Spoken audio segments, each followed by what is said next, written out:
Assalamualaikum warahmatullahi wabarakatuh. Selamat pagi anak-anak kelas 10 ya. Kembali lagi di video pembelajaran biologi, yaitu kita akan membahas bab 3 mengenai klasifikasi makhluk hidup. Klasifikasi makhluk hidup ini yang akan kita pelajari ada 4 aspek ya pada bab 3 ini. Yang pertama adalah klasifikasi makhluk hidup, dasar-dasarnya apa saja. Yang selanjutnya yang B, klasifikasi sistem 5 kingdom. Nah, yang C adalah kunci determinasi dan kladogram. Dan yang terakhir adalah yang D, tingkatan taksonomi dalam sistem klasifikasi. Kita langsung saja ke slide selanjutnya. Nah, ini adalah mengapa makhluk hidup harus diklasifikasikan. Apa yang terjadi jika tidak ada sistem klasifikasi makhluk hidup? Kenapa demikian? Karena makhluk hidup yang ada di muka bumi ini ada banyak sekali, baik flora, fauna. Misalnya, kita bisa tahu salah satu flora, jenisnya misalnya burung. Itu burungnya jenis apa? Nah, misal kita burung pipit. Nah, kita tahu karena ada klasifikasinya. Dan lagi misalnya contohnya flora. Kita tahu itu pohon jambu. Karena apa? Karena ada sistem klasifikasinya. Jika tidak ada sistem klasifikasi makhluk hidup, kita tidak akan tahu ini fauna jenis apa, flora jenis apa. Nah, karena nanti akan ada banyak sekali flora dan fauna yang dapat kita temukan. Tidak hanya itu saja. Nah, jadi fungsi dari klasifikasi adalah agar kita tahu jenis dan manfaat-manfaatnya apa saja, pengelompokannya apa saja. Jambu biji misalnya, ada banyak sekali jenis-jenisnya, tidak hanya satu. Nah, itu juga berkaitan dengan klasifikasi atau pengelompokan. Dan fauna pun juga begitu. Ada banyak sekali jenis-jenisnya, walaupun satu spesies, banyak sekali pengelompokannya, begitu. A. Dasar klasifikasi makhluk hidup. Klasifikasi makhluk hidup itu adalah suatu cara ilmiah, secara ilmiah pengelompokan makhluk hidup dalam golongan atau unit tertentu. Jadi itu dilakukan secara ilmiah. Ada caranya. Pengelompokannya itu didasarkan pada golongan atau unit tertentu. Baik ada misalnya golongan Aves. Nah, itu pasti banyak sekali. Dan golongan mamalia itu pasti juga banyak sekali. Nah, begitu pula dengan tumbuhan, ada banyak sekali, ada tumbuhan dikotil, monokotil, semuanya itu juga diklasifikasikan secara ilmiah, tidak sembarangan. Untuk cabang biologi yang mempelajari klasifikasi adalah taksonomi. Nah, yang selanjutnya yaitu klasifikasi dilakukan agar makhluk hidup dapat lebih mudah dipelajari. Nah, itu juga adalah manfaat dari klasifikasi makhluk hidup. Kita menemukan satu tumbuhan ataupun hewan, kita mau mempelajari nih. Kita harus tahu dulu ini hewannya apa, tumbuhannya apa. Nah, itu adalah manfaat dari klasifikasi. Nah, pengelompokan biasanya didasarkan pada persamaan dan perbedaan ciri yang dimiliki oleh masing-masing. Jadi, pengelompokannya itu didasarkan pada ciri, persamaan, dan perbedaan setiap individu. Jadi, semuanya tidak akan sama, ada persamaannya, ada perbedaannya. Jadi, itulah yang menjadi dasar pengelompokannya. Yang lainnya, makin banyak persamaan, makin dekat kekerabatannya. Makin sedikit persamaan, maka makin jauh kekerabatannya. Gitu. Misalnya, jambu biji kristal. Jambu kristal, jangan jambu biji biasa. Itu kan pasti akan sama dengan walaupun spesiesnya berbeda. Tapi kan persamaannya sama, banyak. Begitu juga dengan apabila semakin sedikit persamaan, maka semakin jauh. Jika perbedaannya itu banyak sekali, maka dia tidak dikatakan kerabat atau tidak kedekatannya itu tidak berkerabat. Jadi spesiesnya itu pasti otomatis berbeda. Pasti mereka akan digolongkan berbeda jenis dan spesies. Klasifikasi memiliki manfaat yang sangat besar bagi biologi, khususnya biologi ya. Yang pertama, memberi nama makhluk hidup yang baru ditemukan. Banyak sekali peneliti itu berlomba-lomba mencari spesies baru yang ada di bumi. Ya. Jadi banyak sekali flora, fauna yang belum diklasifikasikan. Nah, itu karena di bumi ini banyak sekali jenis-jenisnya yang belum kita temukan dalam hutan baik sekalipun. Jadi kita berlomba-lomba menemukan dan mengklasifikasinya. Pengelompokan makhluk hidup berdasarkan persamaan ciri yang dimiliki. Nah, jadi sama tadi. Pengelompokannya didasarkan pada persamaan dan perbedaannya. Yang C, mendeskripsikan ciri suatu spesies atau kelompok makhluk hidup dan membedakannya dengan spesies atau kelompok yang lainnya. Jadi, ciri-ciri spesies yang sudah ditemukan itu kita kelompokkan dan kita bedakan dengan spesies atau kelompok yang lainnya. Apakah ini ada ciri-ciri yang khusus antara satu kelompok dengan kelompok yang lain? Nah, selanjutnya tadi mengetahui kekerabatan antar makhluk hidup dengan jarak kekerabatan. Nah, jadi tadi berdasarkan persamaan dan perbedaan kita bisa menentukan jarak kekerabatannya. Jadi apakah dia jarak kekerabatannya dekat atau sama atau bahkan jauh. Yang E, mempelajari makhluk hidup yang jumlahnya sangat banyak dengan lebih mudah. Jadi sudah banyak sekali makhluk hidup dan yang ada di bumi ini sudah dikelompokkan. Jadi misalnya kita mau mencari suatu tanaman atau tumbuhan, kita harus tahu dulu klasifikasinya agar apa? Di situ tadi sudah tertera ini jenisnya apa, kelompoknya apa, manfaatnya apa, tumbuhnya di mana. Itu sudah sangat lengkap sekali. Jadi mempermudah kita untuk mempelajari suatu flora ataupun fauna yang kita temukan. Yang B, kita lanjut ke yang B.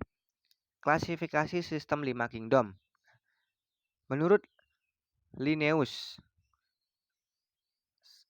yaitu 1735 tahunnya, menemukan dua kingdom, yaitu vegetable dan animal. Nah, sedangkan pada Haeckel yang tahun 1866, yaitu dia mengelompokkan lagi menjadi 3 kingdom, yaitu Protista, Plantae, dan Animalia. Nah, sedangkan Catton, yaitu dia mengelompokkannya pada tahun 1925, yaitu 2 empire, yaitu Prokaryota dan Eukariot.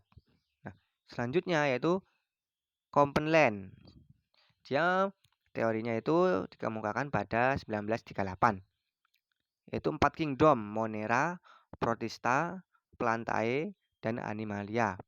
Nah, pada tahun selanjutnya, pada tahun berikutnya setelah melalui beberapa kajian, Whittaker yaitu pada tahun 1969 mengemukakan klasifikasi makhluk hidup 5 kingdom, yaitu Monera, Protista, Plantae, Fungi, dan Animalia. Perbandingan klasifikasi karakteristik makhluk hidup 5 kingdom. Nah, karakteristiknya yang pertama, Monera, yaitu dari segi organisasi sel, yaitu dia uniseluler ya, yaitu bersel satu. Nah, sedangkan Protista itu beberapa spesies multiseluler. Jadi uniseluler itu adalah bersel satu, multiseluler adalah bersel banyak. Nah, jadi pada Protista ini ada beberapa yang uniseluler dan ada beberapa yang multiseluler. Yang asalnya fungi. Fungi itu jamur ya. Hampir semuanya multiseluler. Jadi fungi itu hampir semuanya multiseluler atau bersel banyak, bersel ganda. Nah, Plantae ini semuanya multiseluler, dan Animalia pun juga multiseluler. Membran inti, nah jadi membran inti tidak ada. Nah, sedangkan Protista, fungi, plantae, dan Animalia memiliki membran inti semua. Nah, sedangkan kalau dari segi dinding sel, dari Monera ada sebagian tersusun oleh peptidoglikan. Sedangkan Protista, beberapa spesies hanya tipenya bervariasi. Jadi dinding selnya itu kalau Protista sangat bervariasi. Fungi, nah fungi ada tersusun dari oleh kitin. Yang plantae ada tersusun oleh selulosa. Sedangkan Animalia dinding selnya itu tidak ada. Tidak ada. Kemudian mampu berfotosintesis. Nah, kalau Monera beberapa spesies seperti Cyanobacteria itu berfotosintesis. Sedangkan kalau Protista itu beberapa spesies, fungi itu tidak berfotosintesis, plantae hampir semua spesiesnya berfotosintesis. Plantae itu adalah tumbuhan ya. Kalau memiliki klorofil berarti dia bisa berfotosintesis. Sedangkan Animalia itu tidak. Jadi Animalia itu hewan tidak berfotosintesis. Molekul organik dari lingkungan. Beberapa spesies itu Monera memiliki molekul organik dari lingkungan. Nah, dari Protista pun juga beberapa spesiesnya juga. Kalau fungi itu semua spesiesnya memiliki molekul organik dari lingkungannya. Jadi memerlukan molekul organik dari lingkungan. Kalau plantae itu jarang, beberapa spesies saja yang ditemukan. Kemudian Animalia itu tidak semua spesies. Jadi tidak semua spesies itu beberapa yang memiliki mengambil molekul organik dan sebagian lagi tidak. Nah, satu, kita bahas Monera. Monera adalah organisme dengan sel yang intinya tidak mempunyai membran inti atau prokariot. Nah, jadi prokariot itu tidak memiliki membran inti. Ciri-ciri umum Monera di antaranya prokariot tidak memiliki membran inti, umumnya berkembang biak dengan cara membelah diri. Nah, kayak amoeba membelah diri. Jadi dia perkembang biakannya membelah diri, dirinya itu membelah, selnya membelah. Terbagi atas bakteri atau Eubacteria dan Archaebacteria. Nah, ada heterotrof, aktif bergerak pada kondisi lembab. Jadi dia dalam kondisi lembab dia itu aktif sekali dalam pergerakannya. Jadi dia adalah hewan yang hidup di daerah yang di tempat yang lembab. Berperan penting dalam mendaur ulang zat makanan dan mineral. Jadi proses mendaur ulang zat-zat makanan yang ada di dalam tumbuhan ataupun hewan itu dia yang mendaur zat-zat makanannya. Nah, itu ada Streptococcus, itu Eubacteria, dan Anabaena sp itu adalah Archaebacteria. Selanjutnya adalah Protista. Protista adalah kingdom makhluk hidup yang terdiri atas satu atau banyak sel. Jadi bisa multiseluler dan uniseluler. Jadi bisa bersel satu, bisa bersel banyak. Ciri-ciri Protista di antaranya yaitu yang pertama dikelompokkan menjadi Protista mirip tumbuhan, Protista mirip hewan, dan Protista mirip jamur. Jadi Protista ini banyak sekali bentuk-bentuknya, tergantung kemiripannya. Nah, ada yang menyerupai hewan, ada yang menyerupai tumbuhan, dan ada yang menyerupai jamur. Protista mirip tumbuhan atau alga. Dikelompokkan menjadi alga hijau, Chlorophyta, alga merah, Rhodophyta, dan alga coklat, Phaeophyta, dan alga keemasan, Chrysophyta.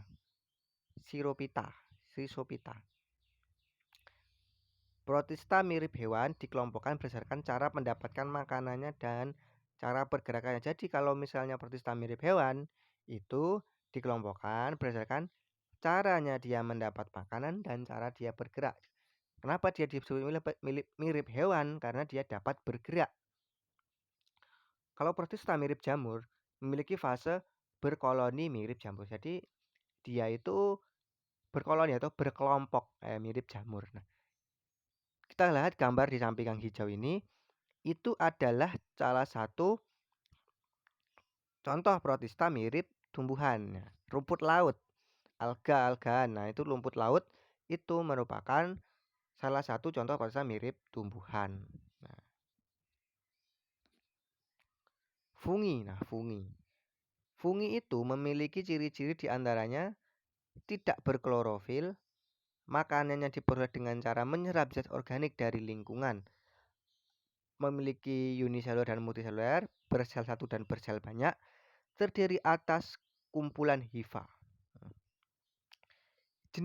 Banyak jenis makanan dan minuman dibuat dengan buatan jamur, di antara tempe atau tempe itu menggunakan jamur Rhizopus oligosporus. Nah, roti itu Saccharomyces cerevisiae, dan kecap itu Aspergillus wentil. Nah, itulah satu contoh jamur yang dapat digunakan sebagai bahan makanan. Kenapa jamur itu disebut menyerap zat organik dari lingkungannya dan tidak berfotosintesis? Karena dia tidak memiliki klorofil dan dia harus tumbuh di tempat berinang. Contohnya di pohon itu kan pasti ada jamur, di kayu-kayu lapuk itu juga banyak jamur. Nah, karena dia menyerap zat organik dari lingkungannya, jadi dia tidak dapat memperoleh makanan sendiri. Nah, gambar di samping ini adalah Prodostroma cornudamae yang biasa tumbuh di Asia Timur. Ini adalah salah satu spesies fungi paling beracun. Nah, jadi fungi itu yang ciri-ciri fungi yang beracun itu adalah memiliki warna yang mencolok. Lihat gambar ini adalah warnanya merah mencolok. Pada bab fungi ini nanti kita akan bahas pada bab selanjutnya, yaitu di semester 1 juga akan membahas fungi. Nah, pelantai ya. Pelantai itu tumbuhan, dunia tumbuhan. Pelantai itu merupakan makhluk hidup yang berklorofil. Nah, makhluk hidup yang berklorofil dapat menggunakan cahaya matahari mengubah materi sederhana menjadi makanan dalam proses fotosintesis. Nah, klorofil hubungannya dengan fotosintesis. Jadi, jika tumbuhan itu berklorofil, maka dia dapat berfotosintesis atau membuat makanannya sendiri. Pengelompokan tumbuhan menjadi beberapa kelompok didasarkan pada persamaan perbedaan ciri-ciri yang dimiliki. Nah, jadi kalau pada tumbuhan ini, pengelompokan tumbuhan itu beberapa menjadi kelompok didasarkan pada persamaan, perbedaan, dan ciri-ciri yang dimiliki masing-masing. Dunia tumbuhan dikelompokkan menjadi tumbuhan tidak berpembuluh dan berpembuluh. Tuh. Ini nanti kita juga akan bahas di materi bab-bab selanjutnya, ada nih pelantai. Equisetum Haimanale adalah anggota Talopita. Kita akan bahas nanti di bab selanjutnya kalau pelantai. Nah, animalia. Nah, animalia ini juga banyak sekali berbagai macam ya. Yang pertama, pengelompokan hewan didasarkan pada banyaknya sedikitnya persamaan dan perbedaan. Kurang lebih pengklasifikasinya sama berdasarkan persamaan dan perbedaan. Para ahli membagi dunia hewan menjadi dua kelompok, yaitu hewan tidak bertulang belakang atau invertebrata dan hewan bertulang belakang atau vertebrata. Perbedaan pokok antara hewan vertebrata dan invertebrata terletak pada rangka tubuhnya. Jadi rangka tubuhnya itu bisa dijadikan bahan pengelompokan dan susunan pusat sarafnya. Hewan invertebrata memiliki rangka luar invertebrata. Tidak bertulang belakang itu memiliki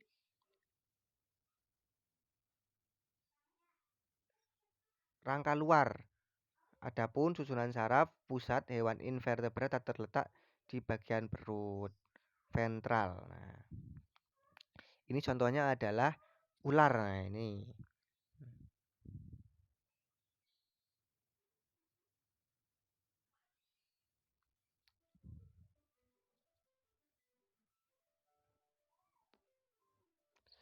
Mungkin itu yang materi pada pagi hari ini, membahas tentang klasifikasi makhluk hidup, dasar-dasarnya dan pengelompokannya. Untuk materi selanjutnya, silakan nanti kita akan pelajari di part selanjutnya. Nah, Jangan lupa taat patuhi protokol kesehatan, jaga jarak, pakai masker, tetap di rumah, jaga kesehatan. Assalamualaikum warahmatullahi wabarakatuh.